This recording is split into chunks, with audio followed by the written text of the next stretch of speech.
The final tool that we're going to show you today, which is something that's gone live with Bing, is Microsoft, as Neil mentioned kind of earlier on. One of the tools that we're really quite excited and waiting to come out is that Microsoft are launching an AI tool that's going to be built into Microsoft Office, which is something called Copilot.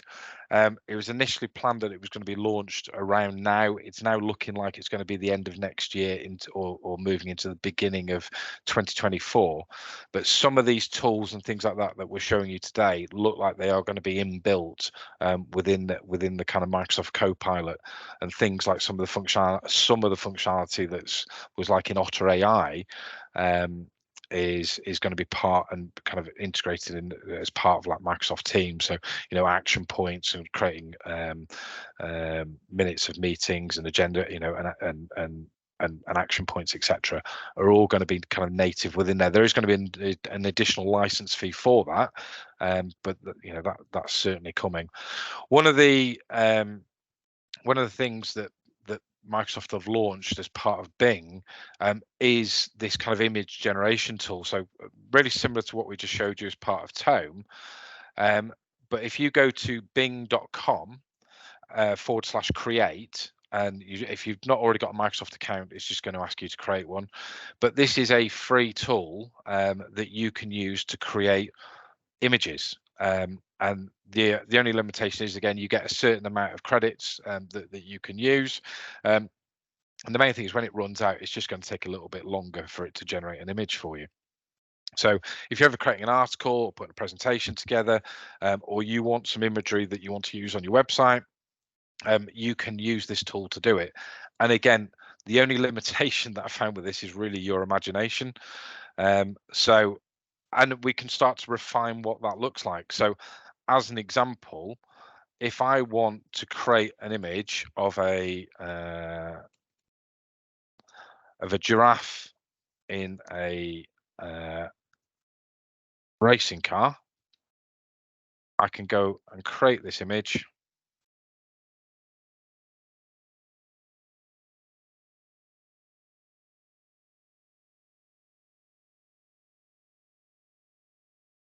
I've now got some images of a giraffe in a racing car, but I can now refine this even further and say, at the Monaco, at the Monaco Grand Prix. You can get lost in this. It's it can get really fun as well. Like you can derail our entire meeting. If we have it a few times. And then as an example, I might now want to go even more stupid, wearing a pink hat. You're really testing the AI's capabilities here. It's good. The other one you can do is like an oil painting, like that crocodile. You can add an artist style as well if you really get into it. You can say like cyberpunk style or an oil painting, and it gets really good images. Yeah. And I just, as Neil said, Neil, as you said, you can get completely lost in this, but you can start with the bare bones of an idea and then get creative with it and start building and adding to that image as you go along. So again, this is something obviously completely ridiculous, but I think it does demonstrate quite quickly how you can start feeding additional information, and the more detail that you can provide the AI tool, the more accurate result that you're actually going to get. So just thought this was a really nice useful tool to show you, something you can certainly go and have a play around with straight away. Like I said, it's on bing.com /create.